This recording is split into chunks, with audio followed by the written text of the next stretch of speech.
ಈ ಧಮ್ಕಿ ವೀರ ರಾಜೀವ್ ಗೌಡ ಯಾವ ರೀತಿಯಲ್ಲಿ ಪೊಲೀಸರಿಗೆ ಚಳ್ಳೆಹಣ್ಣು ತಿನ್ನಿಸಬೇಕು, ಯಾವ ರೀತಿಯಲ್ಲಿ ದಾರಿ ತಪ್ಪಿಸಬೇಕು, ಇದೆಲ್ಲಾ ಪ್ರಯತ್ನಗಳನ್ನ ಕೂಡ ಆತ ಮಾಡಿದ್ದ.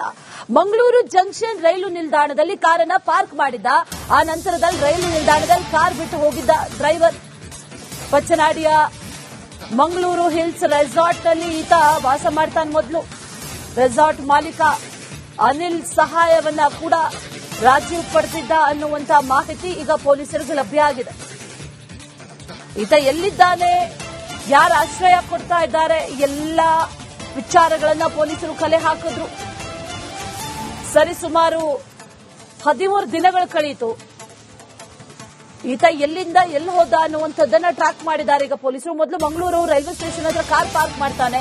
ಅಲ್ಲಿ ರೆಸಾರ್ಟ್ ಮಾಲೀಕನ ಸಹಾಯ ಪಡೆದು 2 ದಿನ ಅದೇ ರೆಸಾರ್ಟ್ ಅಲ್ಲಿ ಇದ್ದ ಅನ್ನುವಂತ ಮಾಹಿತಿ ಕೂಡ ಈಗ ಸಿಕ್ಕಿರೋದು. ಆನಂತರ ಮಂಗಳೂರಿನಿಂದ ಈತ ಕೇರಳಕ್ಕೆ ಪರಾರಿಯಾಗಿದ್ದಾನೆ. ರಾಜೀವ್ ಆ ರೆಸಾರ್ಟ್ ಮಾಲೀಕ ಅನಿಲ್ ಕಾರಿನಲ್ಲೇ ಕೇರಳಕ್ಕೆ ಹೋಗಿದ್ದ ಅನ್ನುವಂತ ಮಾಹಿತಿ ಈಗ ಸಿಕ್ಕಿರೋದು. ರಿಪಬ್ಲಿಕ್ ಕನ್ನಡಕ್ಕೆ ಉನ್ನತ ಮೂಲಗಳಿಂದ ಮಾಹಿತಿ ಸಿಕ್ಕಿದೆ.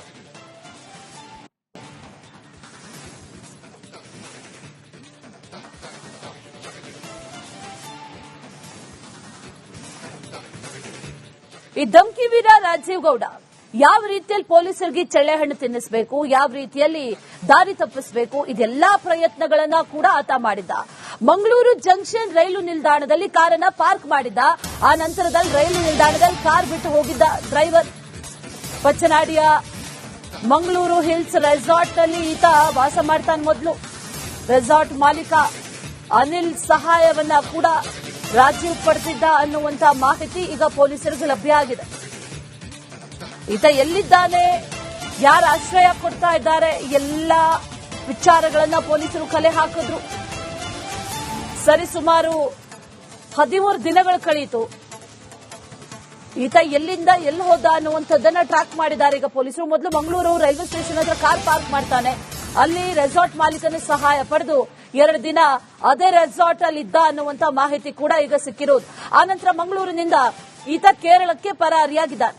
ರಾಜೀವ್ ಆ ರೆಸಾರ್ಟ್ ಮಾಲೀಕ ಅನಿಲ್ ಕಾರಿನಲ್ಲೇ ಕೇರಳಕ್ಕೆ ಹೋಗಿದ್ದ ಅನ್ನುವಂತ ಮಾಹಿತಿ ಈಗ ಸಿಕ್ಕಿರೋದು. ರಿಪಬ್ಲಿಕ್ ಕನ್ನಡಕ್ಕೆ ಉನ್ನತ ಮೂಲಗಳಿಂದ ಮಾಹಿತಿ ಸಿಕ್ಕಿದೆ.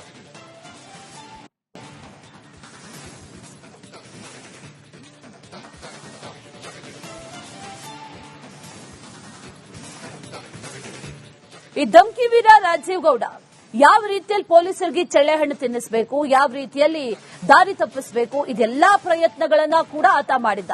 ಮಂಗಳೂರು ಜಂಕ್ಷನ್ ರೈಲು ನಿಲ್ದಾಣದಲ್ಲಿ ಕಾರನ್ನ ಪಾರ್ಕ್ ಮಾಡಿದ್ದ. ಆ ನಂತರದಲ್ಲಿ ರೈಲು ನಿಲ್ದಾಣದಲ್ಲಿ ಕಾರ್ ಬಿಟ್ಟು ಹೋಗಿದ್ದ ಡ್ರೈವರ್. ಪಚ್ಚನಾಡಿಯ ಮಂಗಳೂರು ಹಿಲ್ಸ್ ರೆಸಾರ್ಟ್ ನಲ್ಲಿ ಈತ ವಾಸ ಮಾಡ್ತಾನೆ. ಮೊದಲು ರೆಸಾರ್ಟ್ ಮಾಲೀಕ ಅನಿಲ್ ಸಹಾಯವನ್ನ ಕೂಡ ರಾಜೀವ್ ಪಡೆದಿದ್ದ ಅನ್ನುವಂತ ಮಾಹಿತಿ ಈಗ ಪೊಲೀಸರಿಗೆ ಲಭ್ಯ ಆಗಿದೆ. ಈತ ಎಲ್ಲಿದ್ದಾನೆ, ಯಾರು ಆಶ್ರಯ ಕೊಡ್ತಾ ಇದ್ದಾರೆ, ಎಲ್ಲ ವಿಚಾರಗಳನ್ನ ಪೊಲೀಸರು ಕಲೆ ಹಾಕಿದ್ರು. ಸರಿಸುಮಾರು 13 ದಿನಗಳು ಕಳೆಯಿತು. ಈತ ಎಲ್ಲಿಂದ ಎಲ್ಲಿ ಹೋದ ಅನ್ನುವಂಥದ್ದನ್ನ ಟ್ರ್ಯಾಕ್ ಮಾಡಿದ್ದಾರೆ ಈಗ ಪೊಲೀಸರು. ಮೊದಲು ಮಂಗಳೂರು ರೈಲ್ವೆ ಸ್ಟೇಷನ್ ಹತ್ರ ಕಾರ್ ಪಾರ್ಕ್ ಮಾಡ್ತಾನೆ. ಅಲ್ಲಿ ರೆಸಾರ್ಟ್ ಮಾಲೀಕನ ಸಹಾಯ ಪಡೆದು 2 ದಿನ ಅದೇ ರೆಸಾರ್ಟ್ ಅಲ್ಲಿ ಇದ್ದ ಅನ್ನುವಂತ ಮಾಹಿತಿ ಕೂಡ ಈಗ ಸಿಕ್ಕಿರೋದು. ಆನಂತರ ಮಂಗಳೂರಿನಿಂದ ಈತ ಕೇರಳಕ್ಕೆ ಪರಾರಿಯಾಗಿದ್ದಾನೆ. ರಾಜೀವ್ ಆ ರೆಸಾರ್ಟ್ ಮಾಲೀಕ ಅನಿಲ್ ಕಾರಿನಲ್ಲೇ ಕೇರಳಕ್ಕೆ ಹೋಗಿದ್ದ ಅನ್ನುವಂತ ಮಾಹಿತಿ ಈಗ ಸಿಕ್ಕಿರೋದು. ರಿಪಬ್ಲಿಕ್ ಕನ್ನಡಕ್ಕೆ ಉನ್ನತ ಮೂಲಗಳಿಂದ ಮಾಹಿತಿ ಸಿಕ್ಕಿದೆ.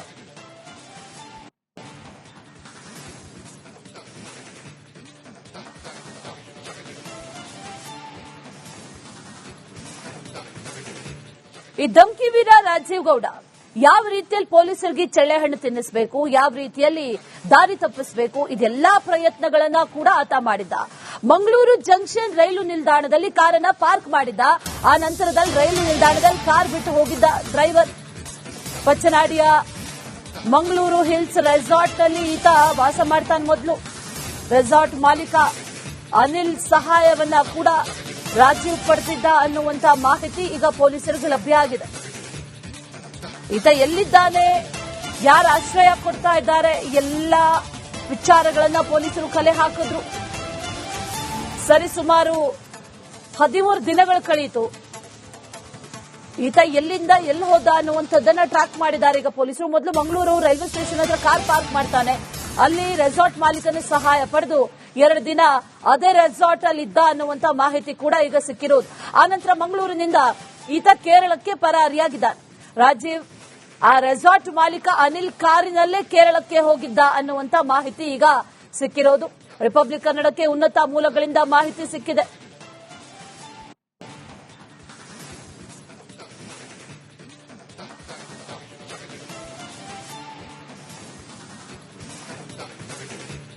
ಈ ಧಮ್ಕಿ ವೀರ ರಾಜೀವ್ ಗೌಡ ಯಾವ ರೀತಿಯಲ್ಲಿ ಪೊಲೀಸರಿಗೆ ಚಳ್ಳೆಹಣ್ಣು ತಿನ್ನಿಸಬೇಕು, ಯಾವ ರೀತಿಯಲ್ಲಿ ದಾರಿ ತಪ್ಪಿಸಬೇಕು, ಇದೆಲ್ಲಾ ಪ್ರಯತ್ನಗಳನ್ನ ಕೂಡ ಆತ ಮಾಡಿದ್ದ. ಮಂಗಳೂರು ಜಂಕ್ಷನ್ ರೈಲು ನಿಲ್ದಾಣದಲ್ಲಿ ಕಾರನ್ನ ಪಾರ್ಕ್ ಮಾಡಿದ್ದ. ಆ ನಂತರದಲ್ಲಿ ರೈಲು ನಿಲ್ದಾಣದಲ್ಲಿ ಕಾರ್ ಬಿಟ್ಟು ಹೋಗಿದ್ದ ಡ್ರೈವರ್. ಪಚ್ಚನಾಡಿಯ ಮಂಗಳೂರು ಹಿಲ್ಸ್ ರೆಸಾರ್ಟ್ ನಲ್ಲಿ ಈತ ವಾಸ ಮಾಡ್ತಾನೆ. ಮೊದಲು ರೆಸಾರ್ಟ್ ಮಾಲೀಕ ಅನಿಲ್ ಸಹಾಯವನ್ನ ಕೂಡ ರಾಜೀವ್ ಪಡೆದಿದ್ದ ಅನ್ನುವಂತ ಮಾಹಿತಿ ಈಗ ಪೊಲೀಸರಿಗೆ ಲಭ್ಯ ಆಗಿದೆ. ಈತ ಎಲ್ಲಿದ್ದಾನೆ, ಯಾರ ಆಶ್ರಯ ಕೊಡ್ತಾ ಇದ್ದಾರೆ, ಎಲ್ಲ ವಿಚಾರಗಳನ್ನ ಪೊಲೀಸರು ಕಲೆ ಹಾಕಿದ್ರು. ಸರಿಸುಮಾರು 13 ದಿನಗಳು ಕಳೆಯಿತು. ಈತ ಎಲ್ಲಿಂದ ಎಲ್ಲಿ ಹೋದ ಅನ್ನುವಂಥದ್ದನ್ನ ಟ್ರ್ಯಾಕ್ ಮಾಡಿದ್ದಾರೆ ಈಗ ಪೊಲೀಸರು. ಮೊದಲು ಮಂಗಳೂರು ರೈಲ್ವೆ ಸ್ಟೇಷನ್ ಹತ್ರ ಕಾರ್ ಪಾರ್ಕ್ ಮಾಡ್ತಾನೆ. ಅಲ್ಲಿ ರೆಸಾರ್ಟ್ ಮಾಲೀಕನ ಸಹಾಯ ಪಡೆದು 2 ದಿನ ಅದೇ ರೆಸಾರ್ಟ್ ಅಲ್ಲಿ ಇದ್ದ ಅನ್ನುವಂತ ಮಾಹಿತಿ ಕೂಡ ಈಗ ಸಿಕ್ಕಿರೋದು. ಆನಂತರ ಮಂಗಳೂರಿನಿಂದ ಈತ ಕೇರಳಕ್ಕೆ ಪರಾರಿಯಾಗಿದ್ದಾನೆ. ರಾಜೀವ್ ಆ ರೆಸಾರ್ಟ್ ಮಾಲೀಕ ಅನಿಲ್ ಕಾರಿನಲ್ಲೇ ಕೇರಳಕ್ಕೆ ಹೋಗಿದ್ದ ಅನ್ನುವಂತ ಮಾಹಿತಿ ಈಗ ಸಿಕ್ಕಿರೋದು. ರಿಪಬ್ಲಿಕ್ ಕನ್ನಡಕ್ಕೆ ಉನ್ನತ ಮೂಲಗಳಿಂದ ಮಾಹಿತಿ ಸಿಕ್ಕಿದೆ.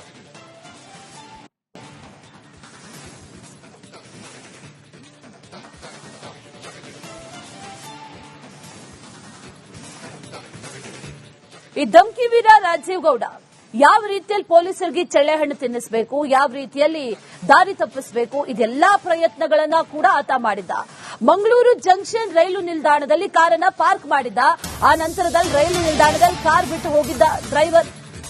ಪಚ್ಚನಾಡಿಯ ಮಂಗಳೂರು ಹಿಲ್ಸ್ ರೆಸಾರ್ಟ್ ನಲ್ಲಿ ಈತ ವಾಸ ಮಾಡ್ತಾನೆ. ಮೊದಲು ರೆಸಾರ್ಟ್ ಮಾಲೀಕ ಅನಿಲ್ ಸಹಾಯವನ್ನ ಕೂಡ ರಾಜೀವ್ ಪಡೆದಿದ್ದ ಅನ್ನುವಂತ ಮಾಹಿತಿ ಈಗ ಪೊಲೀಸರಿಗೆ ಲಭ್ಯ ಆಗಿದೆ. ಈತ ಎಲ್ಲಿದ್ದಾನೆ, ಯಾರ ಆಶ್ರಯ ಕೊಡ್ತಾ ಇದ್ದಾರೆ, ಎಲ್ಲ ವಿಚಾರಗಳನ್ನ ಪೊಲೀಸರು ಕಲೆ ಹಾಕಿದ್ರು.